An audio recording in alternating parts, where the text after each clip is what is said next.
Getting ready to pull the hook at Diamond Island Anchorage. Took a little walk this morning on Diamond Island.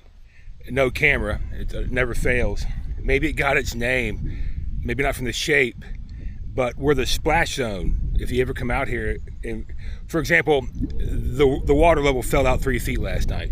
It just gives you a heads up when you anchor, prepare for that, for the water to fall out right below the dam. So it's about, well, I didn't look at the charts or the gauge, but looking at the sticks, the water line, it's 3 foot, if not 3.5 foot, it fell out. Make sure you got plenty of water. But on the beach over there, where the water, the splash zone, where the waves would splash and they would lower and splash and lower and splash, if you face the sunlight, it's all like quartz crystal in the sand. It looks like little, I thought it was gold flakes at first, but it's just the whole water line is all shiny and sparkly. Maybe that's how it got its name, Diamond Island. I don't know, but I'm not going to go all the way back over there with the camera. Not going to happen. All right, pulling the hook, locking through Pickwick Lock and Dam, and I'm probably just going to take the first anchorage on the right, little cove, and make it a short day. On you later. We didn't have time to mess with the camera. I just pulled the hook. I'm turning around heading out. The water did fall out, just a little over 3 feet. And I pulled a big wire rope up, big steel cable was on my anchor. And I don't know if you watch these videos, you know, as I pull the anchor up, that heavy chain really gets the boat going. So I shoot right past the anchor. And so now I'm in, I'm heading obviously to shallower water. And the wind's blowing, and I'm turning, and I'm like, I got this big steel cable on my anchor chain, so I had to throw a rope on it, pull it off, kick it off the side. But you never know. That's it. Diamond Island. Say goodbye to the tractor. He's right there. Now, if you can see him or not. Right there, I think, in that corner. Little pump station. Just anchor past that pump. Boy, yeah, there's a lot of beach exposed this morning. Yeah, it really did fall out. Yeah, all those concrete blocks were over knee deep. Those concrete blocks right there were, I was gonna stand on them, but it was too deep to stand on. I get my pants wet. Now they're all 3 feet out of the water. Jeez. All right, on you later. Pickwick lock.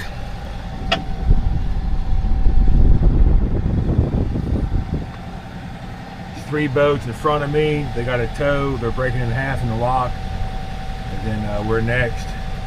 Current is ripping. Well, you weren't kidding, Danny. I'm just kind of maintaining. Current is 2.5 knots. It's fun getting up here. Shallow too, getting up here. I got 9 foot under the keel right now. I saw 6 foot under the keel a lot in the channel coming up here. Kind of shallow. That's it, waiting around. It's 1 o'clock. Yeah, I'll probably get in and take a sharp right, drop the hook in that first cove. Man, I like this. So I'm still at Pickwick Lock, 2.5 knot current. I've been sitting here, I don't know, 30 minutes maybe. Same spot, haven't moved. Right across from that well right there. Right across from this campground. There's the lock. The boat holds its position so well in the current. I think it's the anti-drift. I'm not sure. There's all kinds of little settings I've been pushing back there. And yeah, there's no one at the helm for the last 30 minutes. We're at 2.5 knot current. And I haven't moved it. I haven't gone a foot forward, haven't gone a foot backwards. I'm just hanging out right here.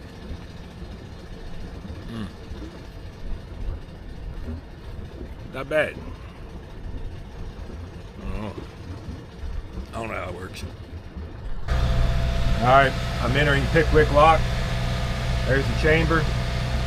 Lockmaster said pins 2, 3, and 7 are the smoothest ride. Write that down. 2, 3, and 7 pin, smoothest ride. Apparently it's going to be bumpy. Fun.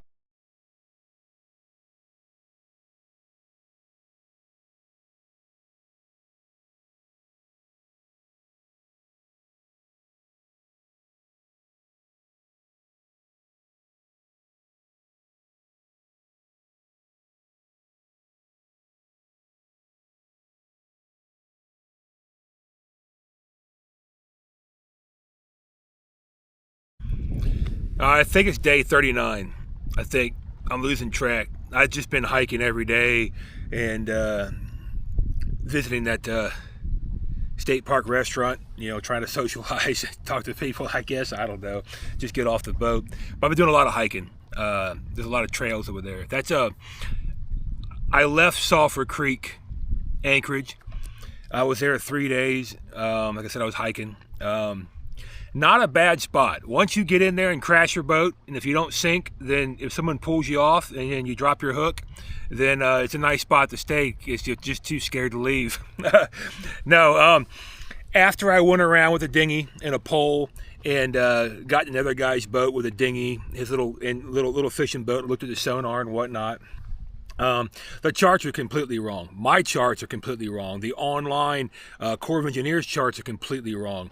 There is a giant pile. It's not mud. I'm going to dive on the boat here in a minute. It's rock.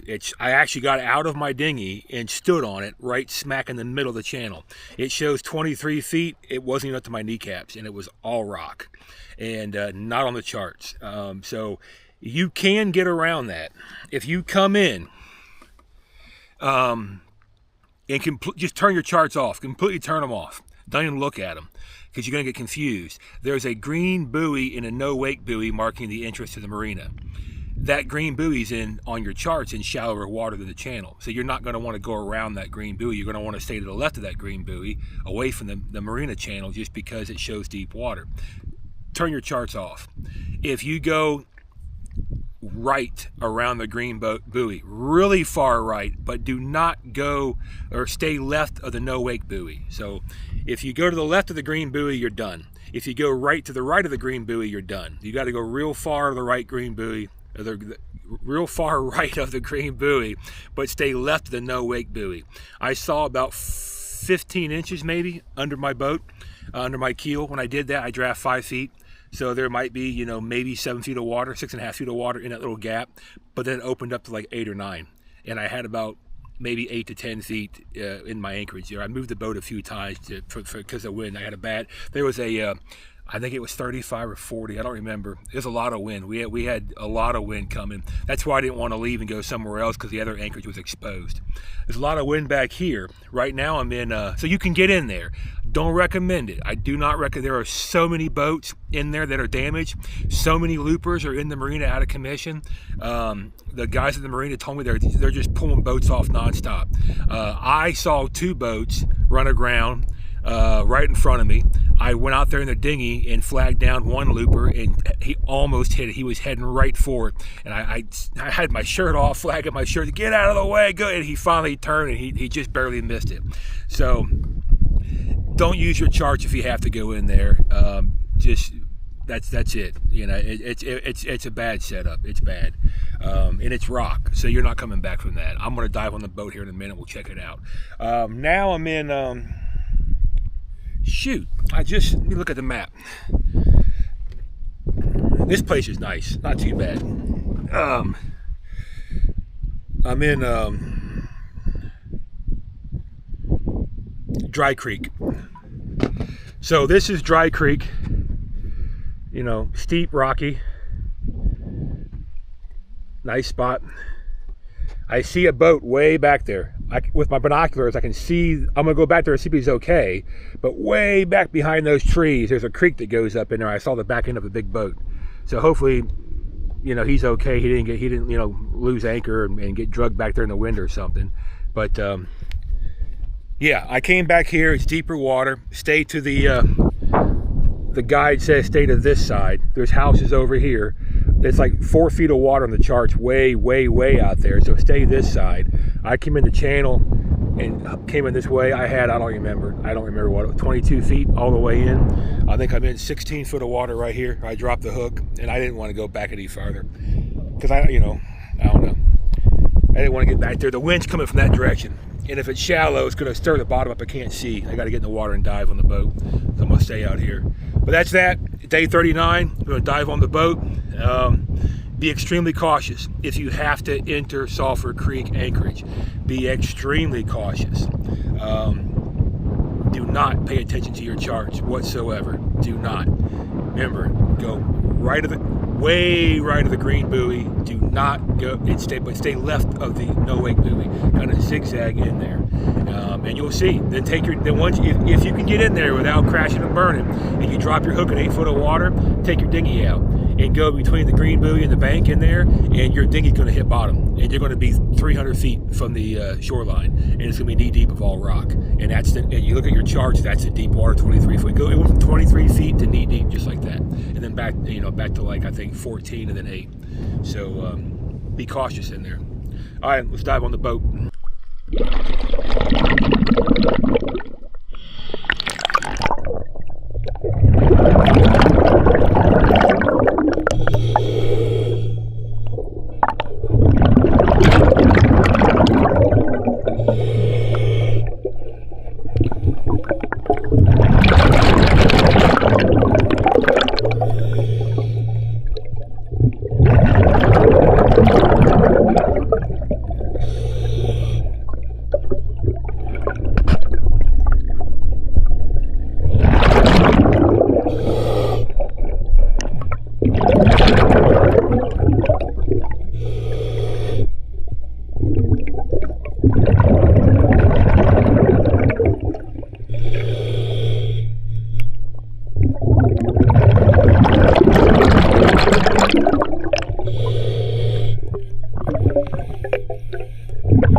turned the camera off when I came up because there was a fisherman out here watching me get in the water. And I didn't want them to think that I was having an emergency or something, come out of the water panicking and throwing all my gear up, which I was going to do. I was going to throw all my gear up on the back of the boat and come running out. And, but I decided just to kill it. The boat's fine. It's just fine. The bottom of the keel there, that's 100% lead bulb. That's 100% lead, solid. And I don't know if those scratches are new, but there's little scratches. You saw me touching them.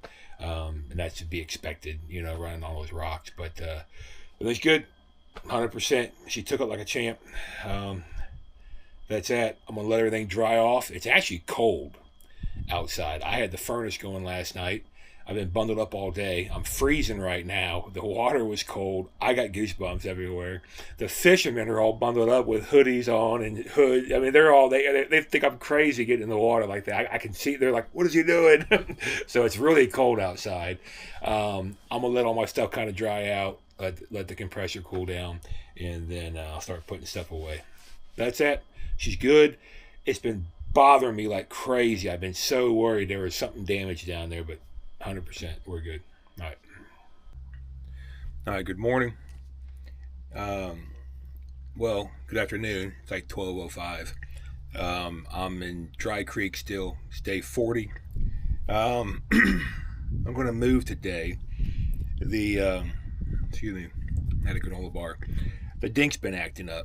I think the dink overheard me talking about replacing him with a sailing dink. What I said that out loud, so maybe you heard that. What he didn't hear is when I was at the restaurant, I was actually narrowing down a sailing kit to put on the dink, so he didn't hear that. But so I think he's mad at me. He's acting up. I did all the checks before I pulled the carburetor off. I'm going to pull the carburetor off here in a couple of days and go through it, clean it, put it back on. I think I just have a fuel air mix problem. I just checked all the external stuff this morning, but I didn't want to get into pulling it apart. Maybe I don't know, just yesterday out of the blue, I just started looking at the performance on electric motors versus gas, because that seems to be a problem. Getting gas for the dink. It's going to be a big problem getting gas for the dink when I'm 3,000 miles from the nearest dock. That's kind of why I was like, well, I get a sailing kit. I did find a new dink. I'm going to continue to research it. I'll do it in probably 2 years, but because I need to get a life raft anyway. I saw a company. They're extremely outrageous. They're literally like $8,000 more than that one, but it doubles as a sailboat, a motorboat, a rowboat, and it's a life raft with an inflatable enclosure and everything. So I think that's the way to go. It's unsinkable, the whole 9 yards. It's rigid. It's single poured molding. It's look really good, but it's just really expensive. So I want to see if I can find one at a boat show or something before I go ahead and order one. But so the dink's acting up. No big deal. She runs fine with a little bit of choke, but I don't want to do that very long. I want to pull the carburetor off. All right, so I have to leave here and enter Yellow Creek and enter what the loopers call the ditch. So the ditch is just like a little drainage ditch. I think that's what it is. It's just a real narrow little creek. I don't think you can anchor anywhere. You can't stop anywhere. It just looks like it looks like it's 2 feet wider than the boat on the map. And I think, if I recall, it was 30 some miles before it opens up to a spot where I can anchor it. It might be 26 miles, but right around 30 miles, I think, from the beginning of the ditch to the first anchorage. So I want to do that, start that first thing in the morning. So I'm going to move closer that way. I was going to go up here and tuck back behind a cove, but there's one anchorage stop on the review guide near that ditch, and it's called Goat Island, and it's supposed to have a bunch of wild goats on it. Don't know if you can hunt them. Don't know. I'm not going to hunt them. I got a ton of hunting stuff for hog hunting in here, but I'm not going to go shoot the goats. Don't worry. I know half you guys, I know him. He's going to have goat barbecue tonight. No, not going to do that. But I think I'm going to move over there to Goat Island. And people were like, don't go on the island. Just throw them food because the buck can get pretty mean. We'll see. I grew up around goats. I know how to handle mean bucks. We'll see how that works out. So I'm going to end this video, I think now, leaving Dry Creek. I'm going to close this out, morning of day 40, and then we'll start a fresh one when I get to Goat Island and I see how the well, I'll see how well the goats and the dink get along. We'll see how it works out. You know, dink meet goats, goats meet dinks, and we'll see how it works out. All right. Just a heads up about Pickwick Lake. I'm having a heart attack over here. Oh my, I gotta slow down. I'm in the middle of the lake. I'm in the middle of the lake. You pull up online, USGS or whatever, Corps of Engineers, all kinds of nautical charts and mathematical maps and whatnot. You will see spots in the middle of the lake, 2 feet everywhere, 2, 4 everywhere. It's driving me nuts. I'm trying to get out of that anchorage back to the channel, and I'll be in 31, 32, 33, 34, 6. Oh my gosh, back to, now we're in 28.9, you know, 33, and I just right there, I was in 8. It's driving me nuts. I'm gonna have a heart attack. Because I know for a fact, using government charts in 23 foot of water, I hit bottom. It was knee deep. So I'm aware of that. That is possible out here. And it almost happened 3 times back there. I don't know if it gets any shallower than 6 feet. I do see out there 2 feet, 4 feet, 8 feet. It's surrounded by 35, 36 foot of water on the charts. Where I'm at now on the online government charts, that doesn't show 6 feet anywhere. It shows something like 34. But I got 6 foot humps all over the place. So just give that, be careful on Pickwick Lake. Jeez. All right, now I'm going to end this video and we'll start a new one at the Goat Island. All right.